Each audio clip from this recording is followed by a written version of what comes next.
soal kondisi kemenangan atau tidak menangnya saat ini, ada satu hal yang kami ingin sampaikan. Beberapa hari ini di media banyak beredar soundbite endorse. Mau dibilang dukungan, mau endorse dan berbagai macam. Izin Pak Karni, saya ingin membawa dalam diskusi ini perspektif yang agak berbeda. Dalam konteks kosakata, endorse itu masuk dalam ranah marketing. Itu ilmu yang saya pelajari. Nah, urusan endorse ini kita harus agak hati-hati bahasnya. Kita bukan bahas endorse gaya G-Dragon makan soba terus restoran tiba-tiba mahal. Saya nggak tahu nih, mudah-mudahan pada tahu siapa G-Dragon kok di sini. Yang kita bahas yang kita tidak setujui adalah ada endorse bayangkan gini, di pasar ada dua produk sampo. Sampo A dan sampo B. Sampo A mendapat endorse dari seorang selebriti. Tetapi pada saat orang mau membeli sampo itu harus ke supermarket. Bayangkan di supermarket itu ada petugas di supermarket itu yang mengatur supaya yang muncul di supermarketnya hanya sampo A. Sampo B-nya entah ditaruh di belakang nggak kelihatan, ditaruh di gudang. Petugas supermarketnya juga mengendorse si sampo A ini supaya itulah yang disukai oleh para calon pembeli. Sampo B-nya ditaruh di gudang, dijelek-jelekan. Dan sales promotion dari sampo B tidak boleh masuk supermarket itu sama sekali. Jadi kalau bicara soal endorse yang tidak kita inginkan adalah endorse yang seperti itu. Ini yang menurut saya beberapa hari ini kami dari PDI Perjuangan melihat alur pembicaraan. Endorse itu bukan sembarang endorse ngomong. Bukan, itu marketing. Tetapi kalau endorse-nya hanya jadi kamuflase dari bawah, point of sales-nya sendiri sudah diatur. Itu yang PDI Perjuangan tidak setuju. Dibawa dalam konteks pemilu, saya rasa semua yang di sini sepakat, Vox Populi, Vox Dei. Tidak ada politisi yang mau membantah itu. Tetapi biarkanlah memang Vox Populinya itu tanpa paksaan. Baik paksaan yang frontal maupun secara tidak sadar dikondisikan. Maka tadi saya bawa analog antara sampo A, sampo B. Sampo B-nya ditaruh di gudang, yang ditampilin hanya sampo A. Itulah yang kami lihat ada di beberapa kecenderungannya terjadi. Contohnya makanya umpamanya di Bali. Ini laporan terakhir 8 dari 9 kabupaten kota PDI Perjuangan, calon-calon yang diusung oleh PDI Perjuangan menang. Gubernurnya juga kalau Tuhan mengizinkan kami juga menang di Bali. Di Jakarta kita lihat hasilnya kalau dilihat dari berbagai macam lembaga survei quick count, satu putaran. Ini adalah daerah-daerah yang tidak terjadi endorsement terselubung yang di belakangnya point of sales-nya ada pengaturan kalau menurut kami. Jadi kami di PDI Perjuangan ingin bahwa ketika kita bicara Vox Populi, Vox Dei, biarkan populinya itu bebas memilih. Tanpa pengkondisian. Dan ini juga kenapa? Karena kalau nanti di daerah-daerah yang saat ini menurut datanya dinyatakan calon-calon yang diusung PDI Perjuangan tidak menang, ketika mereka lagi mau menggunakan hak konstitusinya, mempertanyakan apakah benar yang menang itu benar menang, itu tentu harus diizinkan. Karena kalau yang menang merasa benar-benar menang dengan jujur, harusnya tidak takut. Karena hak untuk mempertanyakan kemenangan itu ada di undang-undang. Jadi itu sah. Begitu juga PDI Perjuangan di daerah yang menang, kami merasa menang karena rakyat memilih. Jadi kami tentu tidak takut. Ya sudah, kalau ada yang mau bertanya silahkan. Kan kita rasa kita masih hidup di Indonesia yang bertanya juga boleh. Saya rasa pembuka dari saya itu, Pak Karni. Kalau saya melihat dengan kejadian hari ini, ya pilkada DKI yang begitu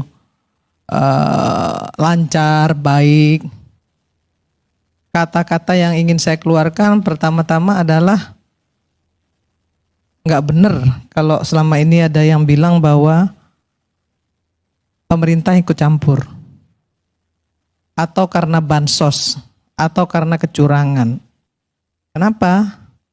Kalau pemerintah atau karena bansos, karena yang lain-lain itu menjadi satu tolok ukur untuk sesatu calon bisa menang, pasti RK sama Suswono menang. Itu yang pertama. Artinya memang kehendak rakyat, memang rakyat memilih. Rakyat memilih orang yang memang dianggap mampu dan mau, bisa mereka andalkan.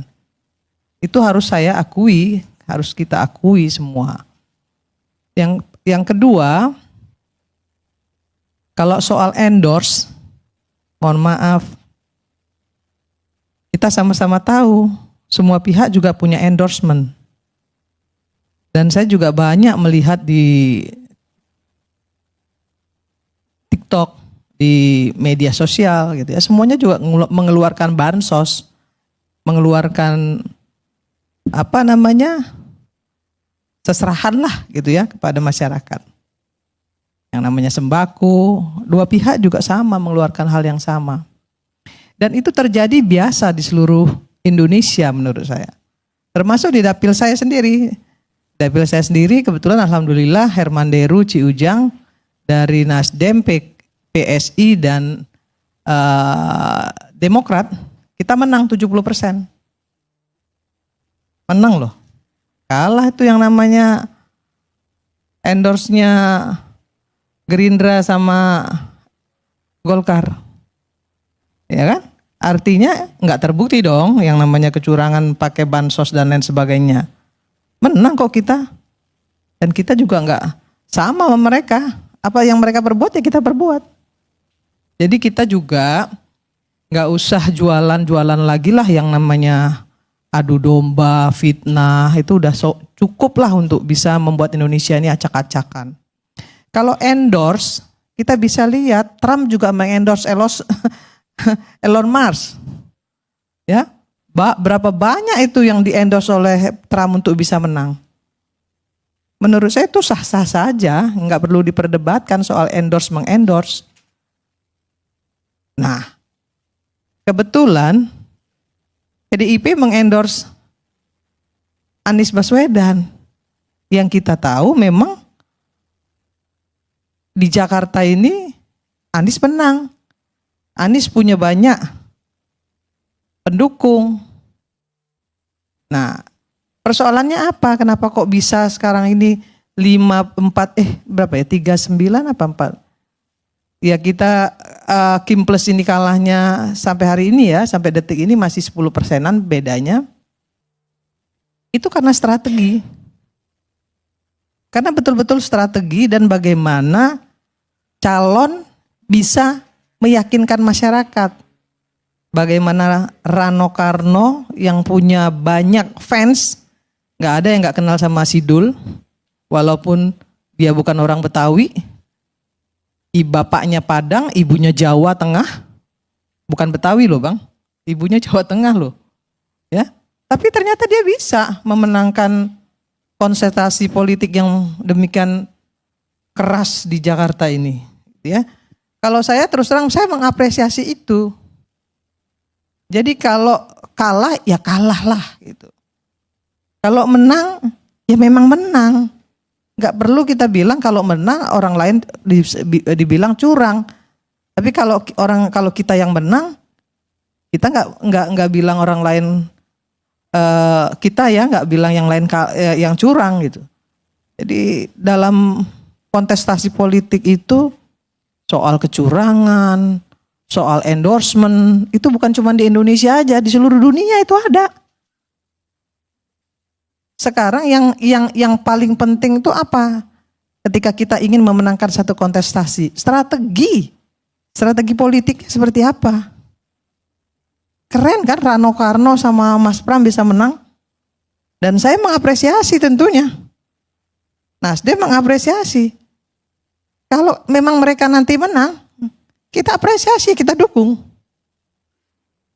Tapi sampai hari ini kan kita tahu hitungannya belum selesai. Bisa saja terjadi nanti 2 putaran. Nah, ketika nanti 2 putaran, tentunya kesalahan-kesalahan yang dilakukan oleh calonnya Kim Plus ini ya harus diperbaiki. Dan mereka harus tahu di mana kesalahannya, apa yang mereka harus perbuat untuk bisa memenangkan kontestasi 2 putaran, ya harus dilakukan oleh Kim Plus. Kita lihat Bali misalnya. Bali itu kandang banteng. Tapi di Pilpres kalah banteng. Nah, sekarang di Pilkada mereka menang. Ada banyak kabupaten yang menang. Nah, artinya saya melihat ketokohan juga penting. Gitu. Ketokohan dilihat juga oleh masyarakat. Nasdem misalnya ketika memenangkan pileg kemarin kita menambah 10 kursi. Ada yang bilang itu karena Anies Baswedan misalnya. Ya. Tapi saya melihat enggak juga begitu. Kenapa? Anies menang di 2 provinsi. Sumatera Barat dan Aceh. Di dapil saya Anies nggak menang. Gitu. Sementara di dapil saya kita dapat 2 kursi. Dan di dapil-dapil lain kita juga banyak sekali dapat kursi. Kenaikan 10 kursi kita. Nah, artinya saya melihat di sini bahwa ketokohan itu memang dibutuhkan. Di Sumatera Barat Anies itu merupakan tokoh yang memang seluruh orang Sumatera Barat, hampir 70-60% menginginkan Anies. Nah, tapi di tempat lain ternyata nggak menginginkan Anies. Nah, menginginkan Prabowo. Nah, begitu juga misalnya di Sumatera Selatan. Saya menjadi caleg Bang Karni, saya bisa menang 180.650 suara. Mengalahkan yang namanya anak gubernur. 160.000 dan itu nggak gampang, luar biasa pertarungannya. Sumsel, itu nggak gampang. Lawan anak gubernur loh di bawah saya loh. Semua orang nggak ada yang yakin saya bisa menang. Tapi saya bisa buktikan bahwa saya mendapatkan suara tertinggi di dapil saya. Kenapa? Karena saya kerja. Saya turun 1 tahun sebelumnya. Kemudian saya bikin yang benar-benar strategi saya itu yang namanya saksi itu memang rapi. Saksinya rapi sehingga nggak bisa ada yang dicuri suara saya. Kalau ada permainan, semua nggak ada yang nggak main. Sama Bang, nggak ada partai yang nggak main, semua main. Saya ini saksi hidup masalahnya. Kalau orang nggak pernah nyalon, ya nggak pernah nyalek, memang kalau ngomong tuh enteng gitu ya. Wah begini, asumsi begini. Tapi coba nyalon, biar tahu bagaimana situasi beceknya lapangan itu seperti apa. Gitu. Nah, kita berharap dengan kontestasi yang ada hari ini di seluruh Indonesia, kalau saya dan kami di Nasdem pribadi, yang paling penting dari semuanya adalah kekalahan atau kemenangan itu jangan sampai merusak persatuan dan kesatuan bangsa. Cukup sudah. Jangan hadap-hadapkan rakyat dengan rakyat dan jangan hadap-hadapkan rakyat dengan pemerintah. Kapan pemerintah mau kerja? Kasih waktu mereka untuk kerja, kemudian kita koreksi. Kan itu yang harus dilakukan. Nah, terkait lagi misalnya Sumatera Utara. Kenapa Bobi misalnya bisa menang? Ada yang mengatakan bahwa karena endorse Jokowi misalnya seperti itu. Kita sama-sama tahu Sumatera Utara itu kandang banteng. Seberapa besar Jokowi juga nggak datang ke sana. Nah, tapi yang saya lihat justru malah sebaliknya. Strategi yang dilakukan oleh masing-masing paslon itu yang membuat dia bisa memenangkan pertarungan. Nah, bagaimana juga catatan perjalanan sebelumnya, incumbent yang selama ini merasa dia sudah bisa memenangkan pertarungan, ternyata kalah. Kenapa? Karena selama ini nggak membangun wilayahnya. Dan masyarakat pasti ngelihat itu. Selama di tangan si A, ya kan, provinsinya nggak maju.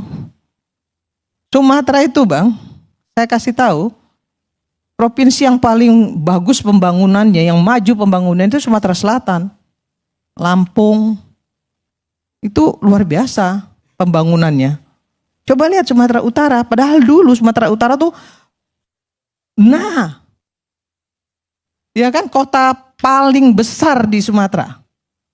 Kalau di Jakarta, di Jawa kan Jakarta sama Surabaya. Tapi kalau di Sumatera itu Medan, siapa yang nggak tahu Medan? Betul.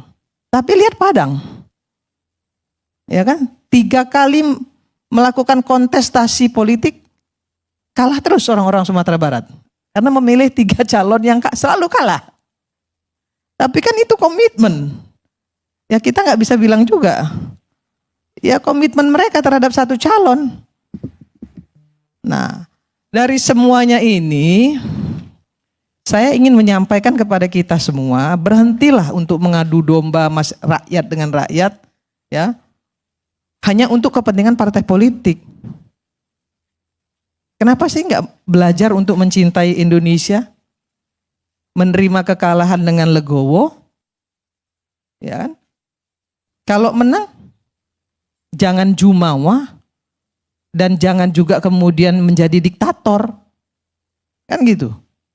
Maka kemudian kita semua harus menjadi kontrol sistem yang efektif terhadap pemerintah. Kontrol sistem itu nggak hanya dilakukan oleh DPR. Karena kita tahu DPR itu kan isinya partai politik. Ya. Sangat sulit melakukan kontrol sistem yang efektif melalui DPR. Karena semuanya kepanjangan tangan partai. Nah, siapa yang harus melakukan kontrol sistem yang efektif terhadap pemerintah? Ya kita semua. Tapi kalau kita hanya bicara satu orang, mengkultuskan satu orang saja, Prabowo saja, Jokowi saja, Anies saja misalnya, menurut saya Indonesia ini hancur. Kenapa? Karena nanti saling serang. Si A bilang Anies yang paling hebat, yang paling mampu, yang paling bisa. Si B bilang Prabowo dong. Si C bilang Jokowi masih yang paling hebat. Nggak ada selesainya Bang. Nah ini yang harus sama-sama kita pahami. Nah saya melihat ada tokoh-tokoh masyarakat, tokoh-tokoh politik hari ini yang ada hadir di sini juga. Kenapa kita nggak belajar untuk mencintai Indonesia secara sederhana? Kita lihat dong, ke depan mau jadi apa kita? Pertarungan nggak ada masalah, perbedaan politik wajar-wajar aja. Nasdem, begitu kita tahu bahwa MK memutuskan ini bisa maju, Pak Gibran bisa maju, dan kemudian kita bertarung habis-habisan. Jangan salah loh. Nasdem itu bertarung bukan cuma sekedar mendukung pakai kursi doang, tapi pakai duit juga. Di Pilpres kemarin, kita bertarung luar biasa. Tapi apa yang terjadi? Kalah. Nah, ketika kita kalah, Pak Surya bilang ke kita semua, ke kami semua di DPP, ya sudah, kita dukung yang menang. Kenapa kita dukung yang menang? Karena kita nggak mau terus-terusan ribut. Kapan pemerintah akan bekerja kalau kita ribut terus? Nggak ada gunanya. Kepentingan partai harus di atas. Kepentingan bangsa dan negara harus di atas kepentingan partai politik. Itu prinsip Nasdem. Maka dalam situasi pilkada DKI ini pun Nasdem berpikir hal yang sama. Kalau nanti Pram dan Rano yang menang, ya kita harus dukung dong. Kita harus dukung. Tapi kalau ternyata nanti 2 putaran, karena memang kami mendukung RK sama Suswono, tentunya kami juga akan tetap ikut berjuang juga di putaran kedua. Gitu. Kalau tadi dibilang ada sebagian orang-orang Nasdem yang memang tidak mendukung. Ketika Pilpres kemarin pun Bang, terus terang saya sampaikan bahwa nggak semua orang Nasdem mendukung Anies Baswedan. Nggak semua orang berani memasang foto Anies Baswedan. Ya, kenapa? Kalau di satu tempat, di satu wilayah, Anies tidak bisa dijual, kalau kita pasang foto Anies, kita bisa nggak jadi. Dan itu juga dilakukan kawan-kawan PDIP diam-diam. Jangan salah, saya tahu persis juga, kawan-kawan juga bicara. Takut juga mereka nggak menang. Misalnya Ganjar di tempat nggak bisa dijual, mereka juga banyak loh yang diam-diam nggak lakukan nggak memberikan supporting, itu diam-diam bersembunyilah istilahnya begitu dengan diam-diam. Karena mereka juga mau menang. Nah, ini apa ini namanya Dinda? Strategi politik. Nggak mau, jangan sampai ijitibeh. Ya, mati siji mati kabeh. Ya nggak gitu juga dalam politik. Gitu. Jadi nggak. Iya. Ya kita nggak boleh juga. Mati siji mati kabeh. Iya, kalau mukti siji mukti kabeh itu menurut saya itu kan itu kata-kata idealis saja, faktanya nggak ada seperti itu. Itu bukan fakta, itu idiom. Ya, itu kata pujangga itu. Kalau fakta di lapangannya nggak ada seperti itu. Bukan, Bu. Mana ada orang yang mau, mohon maaf sebentar ya. Tadi kan saya belum, waktu Anda ngomong saya kan nggak ngomong kan. Nah, ya. Jadi menurut saya hal-hal seperti ini harus menjadi teladan bagi kita semua. Kalau nanti Pram sama Rano menang, yuk kita dukung. Tapi kalau misalnya terjadi 2 periode, tentu Kim Plus juga akan berusaha semaksimal mungkin untuk bisa memenangkan pertarungan. Gitu. Baik, Bu. Ini bukti bahwa, Bang Karni, bukti bahwa tidak ada kecurangan di Pilkada DKI. Artinya di seluruh Indonesia juga tidak ada kecurangan. Kenapa? Karena semua partai, karena semua calon punya saksi. Sama seperti yang saya lakukan. Dan itu saya sendiri mengalami. Nggak ada satupun suara yang bisa direbut orang karena saya betul-betul menjaga C1 plano saya. Ya, kalau itu dijaga, nggak akan ada orang yang bisa curi. Nah, itu saja mungkin Bang Karni. Terima kasih. Mudah-mudahan kita semua menyadari bahwa demi kepentingan Indonesia, ya kita janganlah ya hadap-hadapkan rakyat dengan rakyat dan hadap-hadapkan rakyat dengan pemerintah. Terima kasih.